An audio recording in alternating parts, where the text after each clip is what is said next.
Bienvenue dans Être humain, le podcast pour une spiritualité pragmatique. Je suis Thomas Sissot, coach et thérapeute par le tri conscient, ce tri multidimensionnel qui accompagne les choix et les deuils pour faire de la place dans tous les espaces de vie. Dans la suite d'Hors-Piste, le podcast pour écouter son audace, j'ai eu envie de faire du tri et dépoussiérer le sujet de la spiritualité, de questionner sa place, sa définition et ses pratiques contemporaines dans un monde qui marche sur la tête. Bienvenue dans ces discussions avec mes invités autour de leurs chemins intérieurs pour nous inspirer et marcher de nouveau sur nos pieds, ancrés dans cette spiritualité pragmatique au quotidien. Bonne écoute. Et bonjour à toutes et à tous, bienvenue dans ce 5e épisode d'Être humain avec une invitée que je rencontre aujourd'hui avec vous. Souvent comme ça se passe avec moi. Je ne connais pas les gens que j'interviewe, mais ça a déjà été un bonheur de te rencontrer à travers ton livre, Peggy. Peggy Reboul est avec nous et on va parler effectivement de ce magnifique livre. On va parler aussi de bien d'autres choses puisque vous êtes dans Être humain pour cette spiritualité pragmatique. Et ça me plaît aussi de parler un peu de cette genèse quand on s'est contacté, Peggy, quand je t'ai laissé le choix entre Hors-Piste ou Être humain, qui sont les deux podcasts que j'aime diffuser et animer. Tu as choisi Être humain alors qu'on va parler d'animaux. Est-ce que tu peux me dire en fait ce qui t'a fait choisir de parler de cette spiritualité pragmatique dans cet épisode? Simplement parce que alors, je vais parler un petit peu de mon expérience, mais cette relation avec les animaux m'a amenée à devenir plus humaine et, euh, et à mieux comprendre l'humain. Alors, l'humain que je suis et puis l'humain autour de moi. Et c'est mon quotidien, cette relation aux animaux, pas que cette relation aux vivants, mais qui m'amène à être en relation avec moi-même et donc l'être humain que je suis. Hmm, Et bienvenue. c'est pour ça que j'ai plutôt choisi cette thématique-là. Et puis, comment finalement, dans notre relation à la nature et aux animaux, donc j'inclus en fait la nature au sens large, le vivant au sens large, même si dedans, en fait, il y a les animaux, mais je ne me focalise pas uniquement sur l'animal. Mais en Hmm, tout cas, comment le vivant nous amène à être plus humains, finalement. Voilà. hmm, merci. Ça a été vraiment une magnifique rencontre. Pour être tout à fait transparent, moi, les animaux, c'est pas que j'ai du mal, mais j'ai. Alors, tu parles de ton cheval, ça me fera plaisir que tu en dises quelques mots. Moi, j'ai peur des chevaux. Nous avons deux chattes à la maison ici avec des filles. Je suis le seul homme ici, donc nous avons deux chattes à la maison. Euh, Après ton bouquin, j'ai, j'ai vécu différemment avec mes chattes. Il se passe des choses, je discute plus. Et en fait, je me rends compte que je discute vachement, mais sans la parole, sans le verbe. Je discute à un autre plan avec elles. Et ça m'a fait beaucoup de bien, en fait, de voir que j'étais pas si éloigné que ça.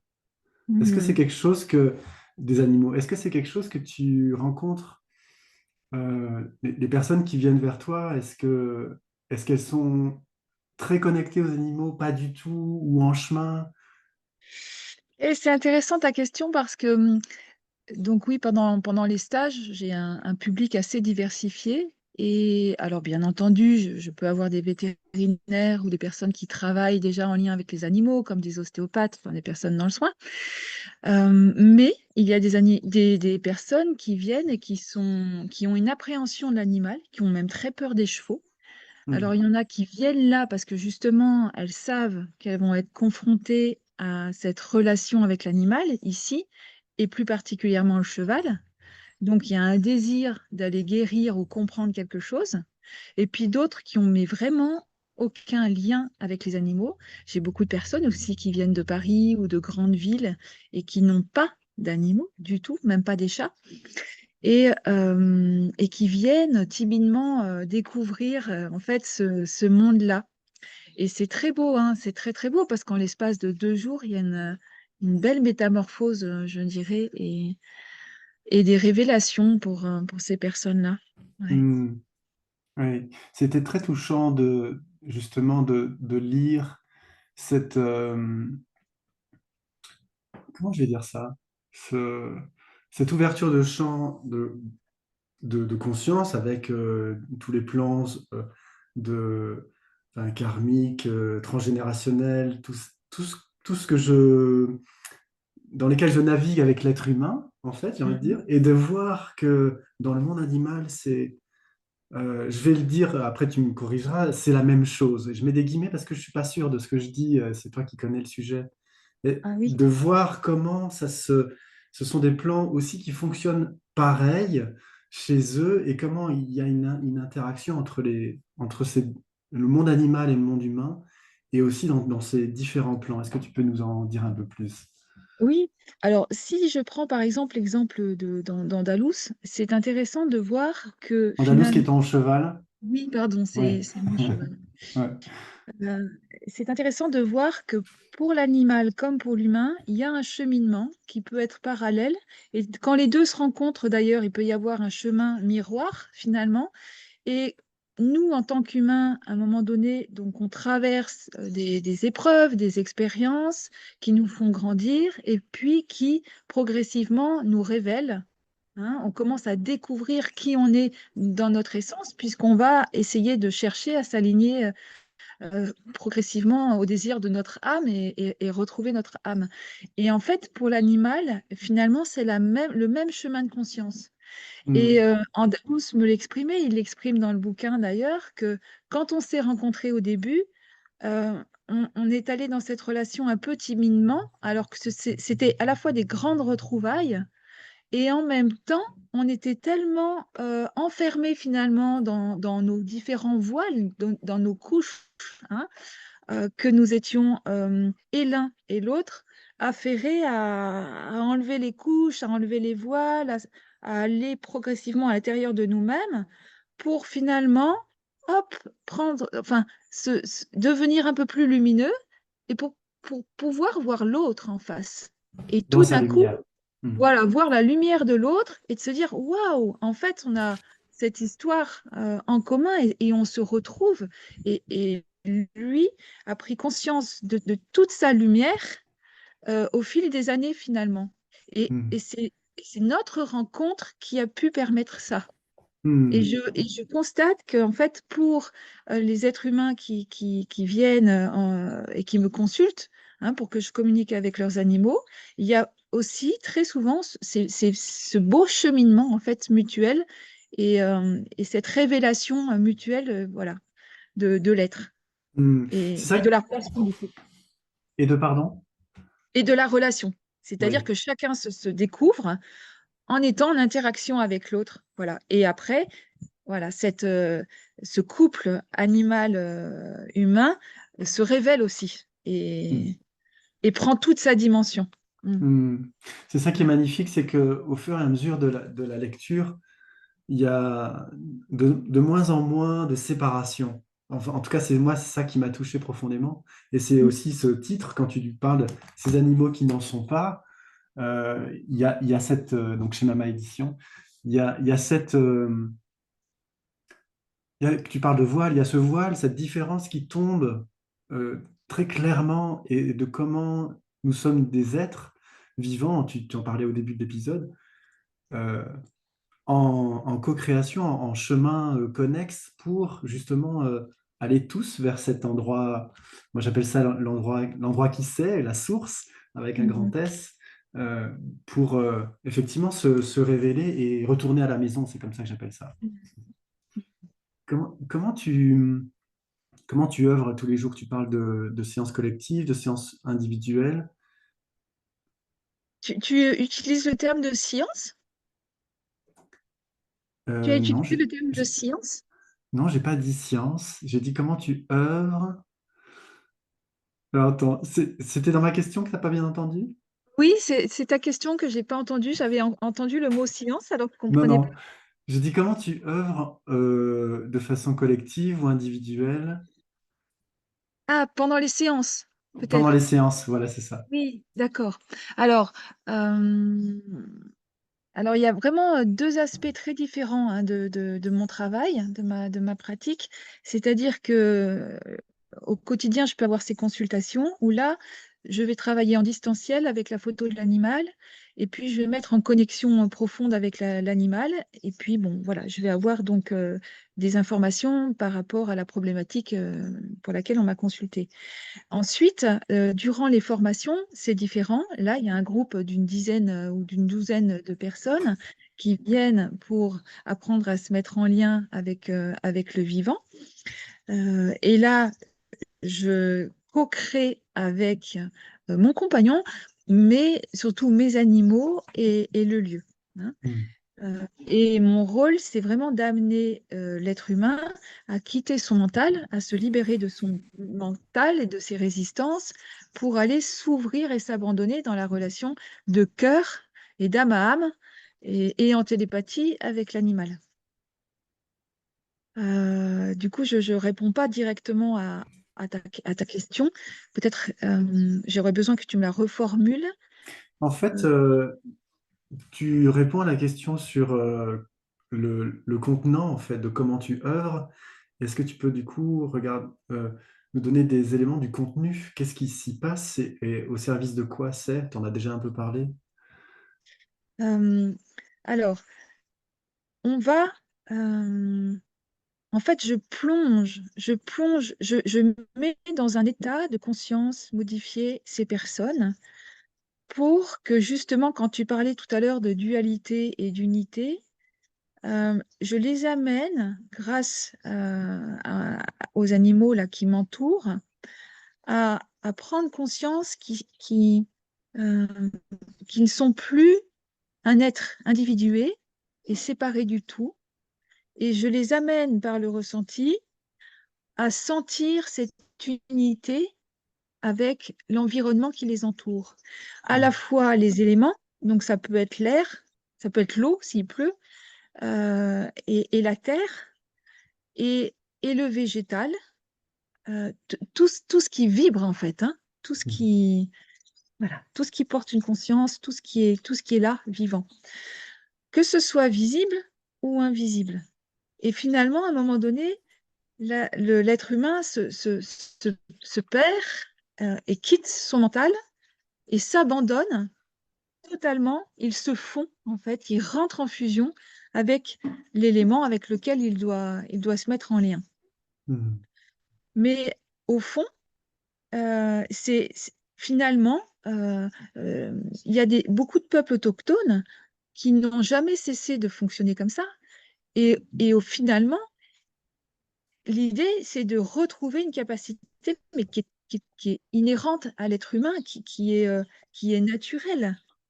Donc, en fait, je vais enlever les voiles du conditionnement, on va les mettre de côté, toutes les croyances limitantes, toutes les peurs. Donc, sans peur, sans croyance, sans tumulte, sans pensée, sans mental, eh bien, c'est facile. Et là, en fait, tout se fait, donc l'information va arriver. Hmm. Voilà. Qu'est-ce qui est C'est de... facile? Pardon. Qu'est-ce qui est Qu'est-ce qui facile? est facile, en fait? C'est quoi En qui est fait, facile, du coup? En fait, ce qui est facile, c'est de recevoir cette information et Hmm. de, et de, et de... Alors, souvent, il y a une perception très erronée de la communication animale.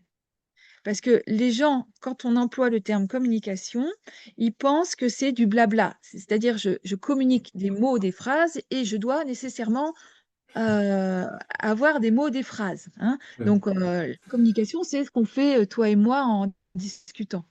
Mais non, là, je réexplique que cette communication, c'est juste un transfert d'informations. Et Hmm. selon les personnes, ça se manifeste différemment. Pour certains, ils peuvent avoir beaucoup de ressentis dans le corps, devenir et se transformer en chouette, par exemple, sentir pousser les ailes ou avoir une forte acuité visuelle. Ou si tu te fonds dans un serpent, mais tu deviens complètement sourd, il peut y avoir la tondeuse derrière, c'est pas gênant, on l'entend pas. Donc, il y a ces personnes qui ont cette faculté-là de ressentir dans le corps en fusionnant avec l'animal. D'autres auront des images, d'autres auront peut-être que des couleurs, Hmm. d'autres un tumulte d'émotions, de sentiments, et puis d'autres entendront. Les clairaudients, ils vont entendre. Hmm. Et donc, pendant les stages, les personnes, je les amène à, finalement, reconnaître en elles leur capacité.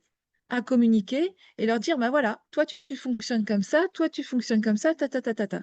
Et en même temps, c'est en mouvement et ce n'est pas parce que je n'ai que des images au début que je n'aurai pas des ressentis un peu plus tard. Oui, magnifique. Merci pour Voilà, ça, de redonner la définition de communication qui est une transmission d'informations. Et là, du coup, c'est ça ça. ouvre complètement le champ de sortir de ce, de ce canal unique du mot et qui devient effectivement, je comprends un peu mieux pourquoi, depuis que j'ai lu ton bouquin, en fait, je me rends compte que je communique avec mes chattes, mais pas du tout, effectivement, où je ne reçois pas de phrases, mais je reçois des choses. Hmm, Voilà. Et tout le monde reçoit des choses, en fait. Tout le hmm. monde.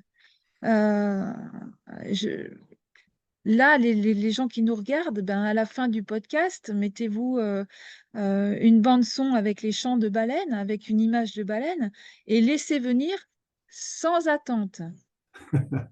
Et Alors, merci de sortir, voilà, en fait, préciser. c'est sortir de son enveloppe d'humain Ouais. pour finalement prendre conscience qu'on est à la fois rien et à la fois tout, et Hmm. laisser venir à nous sans attendre quoi que ce soit. Ah mon Dieu, Peggy, sortir de son enveloppe d'humain alors qu'on parle de pragmatique et d'être incarné, c'est là où ça fait une dissonance cognitive, où ça fait... En tout cas, moi, il y a une distorsion de dire comment la clé d'être ancré et d'être incarné dans une spiritualité pragmatique peut se passer par justement lâcher l'enveloppe. C'est quand même paradoxal, cette histoire. En fait, c'est mettre simplement sa conscience au-dessus de la tête, mais et concevoir que cette enveloppe d'humain, bon bah finalement, c'est un costume qu'on a choisi. Yes. C'est un costume et on l'a choisi. C'est un choix de notre part. Donc c'est accepter ce costume et accepter le décor de théâtre, accepter qu'il y ait d'autres acteurs autour de nous. Et en fait, la vie, c'est un jeu. C'est tout. Et les animaux m'ont vraiment amené à concevoir la vie comme un jeu.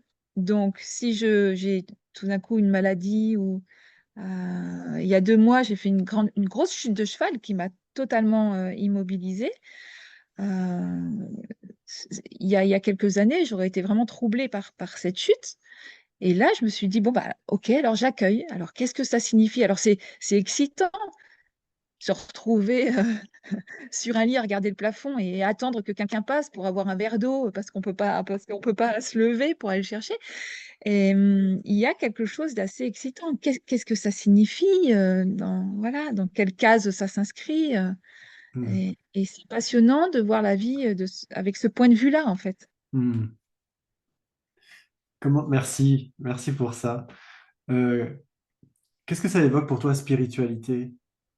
Et comment tu le tisses dans ce théâtre dont tu parles, dans cette vie qui est un jeu, euh, et je vois le jeu J-E qui devient J-E-U, justement. C'est ça. Oui. Pour moi, la spiritualité, alors euh, c'est d'abord cette reliance au tout. Hmm. Euh, c'est le détachement. Et puis, c'est cette conscience. euh, Finalement, c'est ce chemin vers l'unité, tout simplement. Hein. Hmm. C'est voir en fait au-delà de notre être incarné, tout en acceptant en fait cet être incarné qui vient faire finalement sur cette terre une expérience, plusieurs types d'expériences. Hmm. Euh, Au service de cette unité. Au service du vivant. Alors moi, c'est vrai que je parle souvent du vivant parce que c'est mon quotidien. C'est s'inscrire dans le vivant, c'est accepter ce que l'on est dans ce vivant-là, et puis c'est œuvrer finalement pour l'harmonie, pour la beauté. Et la spiritualité, c'est aussi cette capacité à s'émerveiller. Hmm. Euh, Yes. Merci. Vous avez, pour ceux qui nous écoutent ou nous regardent, quelques pistes justement pour vivre cette spiritualité pragmatique. Moi, j'aime beaucoup ces deux mots ensemble parce que c'est justement dans cet ancrage, dans cette connexion au vivant dont tu parles, et aussi au végétal. Tu parles de ton lieu aussi dans ce livre où les pins, enfin, tout l'espace aussi terrestre et végétal est un contenant pour ce contenu que nous vivons tous les jours et comment faire ces choix concrètement au service de ce que tu dis, de ce qui est vibrant et vivant pour pouvoir vivre ce je ne sais quoi en fait, ce qui nous dépasse Mm. et qui... hmm, Moi, j'invite au quotidien. Alors, c'est vrai que je dois reconnaître que j'ai la chance de vivre dans un lieu que je considère paradisiaque parce que déjà, je suis en pleine nature, entourée d'animaux, mais voilà, de nature aussi, et que je conçois qu'il soit déjà plus difficile quand on est dans un petit appartement ou quand on est en ville, hein. Bien que dans le bouquin, j'en parle, hein, de la sacralisation des lieux et de cette reliance des lieux les uns avec les autres. Et à un moment donné, une jument que j'avais explique comment finalement planter la graine de la conscience et sacraliser son lieu quand on habite en ville. hmm, Euh, mais donc dans ce rapport en fait aux éléments, tu vois par exemple au quotidien, on a un jardin potager magnifique, mais qui est très abondant, qui est vraiment très riche, qui est très beau. Mais mon compagnon, hier encore, il jouait du bol dans le jardin pour remercier les végétaux et les esprits de la nature de cette abondance. Donc, il y a vraiment au quotidien un échange avec le monde aussi invisible. Enfin, les végétaux ne sont pas invisibles, mais en tout cas, on a vraiment cette conscience élargie de la vie et on écoute le subtil pour pouvoir coœuvrer ensemble. Et on voit bien la différence. hmm, Alors, on parlait de tondeuse avant que tu arrives, mais c'est pareil quand on a des broussailles à faire, par exemple. On demande aux esprits de la nature de nous donner des signes sur quand est-ce qu'on peut intervenir, quand est-ce qu'on ne peut pas. Et ben, en fait, on a remarqué que la débroussailleuse ne se met jamais en route les après-midi. Elle ne se met en route que le matin, entre telle heure et telle heure. Donc, c'est bien qu'il y a une activité qui peut être dérangeante à un moment donné de la journée. hmm, Euh, il y a des espaces où on ne peut pas avancer. On sait que là, il ne faut rien toucher, il faut laisser la nature sauvage. Donc, dans notre quotidien, on intègre vraiment cet échange en fait avec aussi le monde invisible. hmm. Et pour être encore plus pragmatique et clair de comment faire, ça me rappelle ce que tu dis tout à l'heure, où tu commences dans tes espaces à détacher le mental, à faire se taire le mental, non pas avec un bâillon, mais juste en lui demandant une pause, parce qu'il ne s'agit pas non plus de nous bâillonner, mais plutôt d'être dans un espace intégratif où tout est bienvenu. En revanche, à certains moments, de commencer à pouvoir faire de la place, et ça, c'est vrai que c'est mon, c'est mon dada, pour faire un jeu de mots, avec un cheval, c'est que ouais, c'est mon dada de faire de la place, de faire du vide, de laisser de l'espace à cette perception. Est-ce que tu peux Et ben, tu vois, donner, donner moi, un le synonyme de place, faire de la place, c'est le silence. Et c'est justement, au lieu d'être dans l'action, je suis en train de faire quelque chose, en fait, c'est juste revenir à être.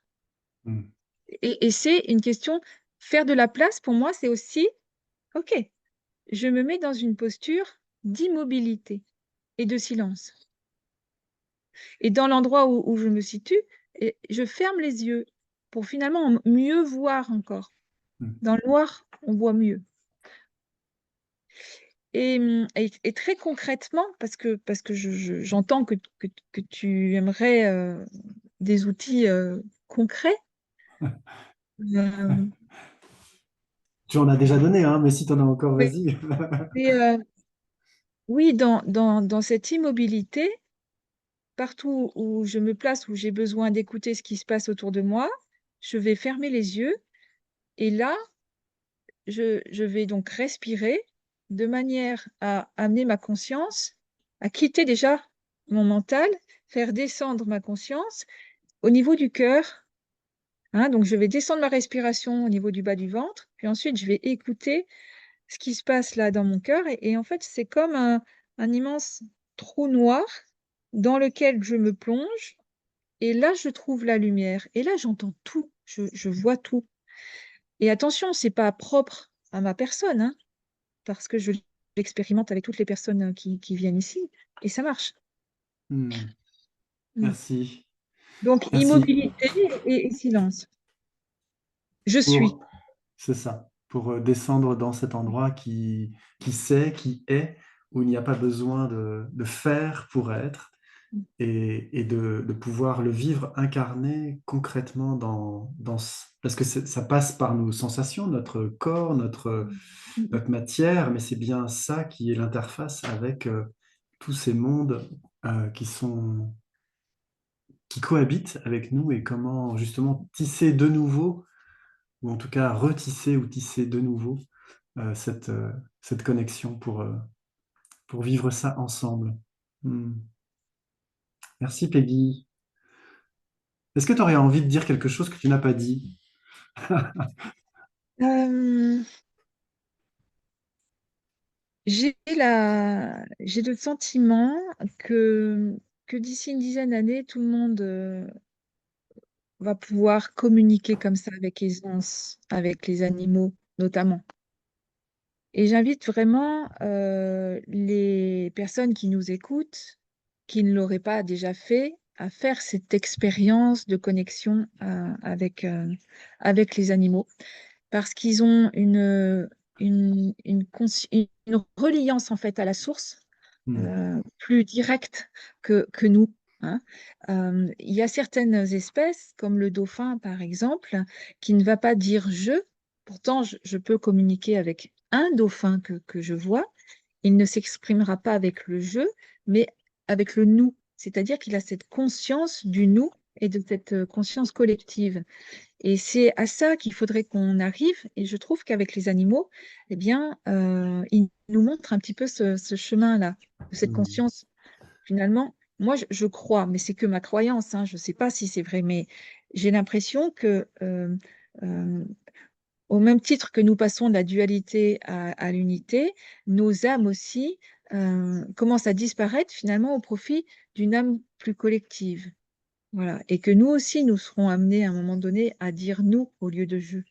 Yes. Et dans le livre, vraiment, à la dernière partie, hein, tout ce qui est baleine, dauphin, on voit Hmm. cette conscience élargie des espèces. C'est fantastique. Mm. Merci encore pour cette ouverture d'esprit, vraiment cette invitation à voyager et à faire tomber les voiles entre les règnes pour, euh, pour que chacun vive sa place à sa façon en interaction et comment tous les règnes peuvent se soutenir, s'entraider. Et là, encore une fois, quand tu parles de ces animaux marins qui peuvent aussi nous montrer le chemin, voilà, donc Peggy Reboul, ces animaux qui n'en sont pas chez Mama Édition, je vous le conseille plus. Voilà, je sais même plus le dire, tellement Alors, c'était un très beau voyage. Merci beaucoup. d'accord. Sinon, j'aurais pu rajouter le petit mot de la fin Ah, en mais je t'en citant. prie, je t'en Ouais, prie. d'accord. Bah écoute, si je prends par exemple, alors Galahad, c'est un petit chien, mais qui Yes. s'avère être un être stellaire aussi, et qui dit quelque chose de très beau par Ah, ça, rapport à la. c'est l'un de mes onglets, tu vois. Galahad, j'avais mis une petite corde. Eh bien voilà, écoute. Vas-y, euh, et on va finir avec Galahad. La planète est un être vivant à part entière. Vous avez encore beaucoup de progrès à faire car votre notion de l'espace, du temps et de la matière est effectivement encore bien limitée. Tout ce que vos scientifiques tentent de rationaliser n'existe pas. Vous ramenez toujours tout à la matière, mais il faut comprendre que vous êtes avant tout de l'énergie. Votre médecine, par exemple, est en train de s'étioler. La médecine du futur est avant tout vibratoire. C'est d'ailleurs la raison pour laquelle ma gardienne a tant de difficultés à me soigner. Vos corps changent et leur structure aussi. Vos os deviennent comme du cristal. On ne soigne plus avec les yeux, mais avec le cœur et la conscience. Hmm. La guérison est énergie d'amour universelle. Si ma gardienne se relie à cette source d'amour qu'elle connaît, alors elle pourra me soigner elle-même. Hmm. Souvenons-nous de ce que nous connaissons. Et je vous, On a tout à l'intérieur de nous et tout est déjà accompli dedans. hmm. Et je vous propose juste quelques instants de reliance justement à cette source d'amour qui nous traverse tous.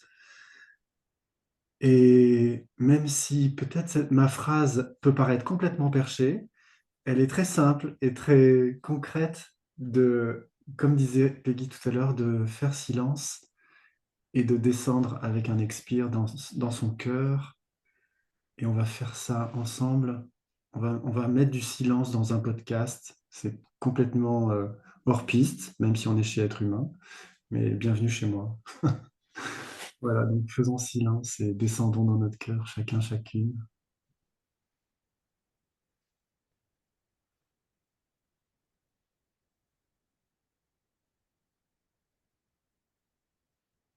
De mettre une main sur son cœur, ça peut aussi vous aider à trouver le chemin.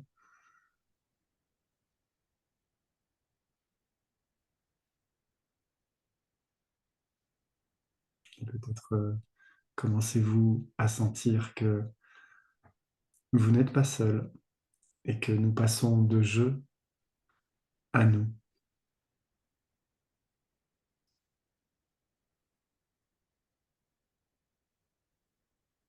Et j'aime beaucoup cette phrase qui dit chacun chez soi, ensemble. Merci Peggy, Merci Thomas. merci pour ce moment. Merci à vous de l'avoir écouté ou regardé. Et n'hésitez pas à expérimenter. C'est très concret, cette expérience. Et ce voyage vers ces contrées dont Galad nous a parlé, ensemble. Merci Peggy et au plaisir. Merci Thomas. Merci d'avoir suivi cet épisode. Et s'il vous a plu, partagez-le. Retrouvez tous les épisodes de mes podcasts Hors Piste et Être Humain en vidéo sur ma page YouTube Thomas Sissot. Et découvrez en avant-première mes futurs invités sur les pages Instagram Hors Piste Podcast et thomas.sissot. À très bientôt.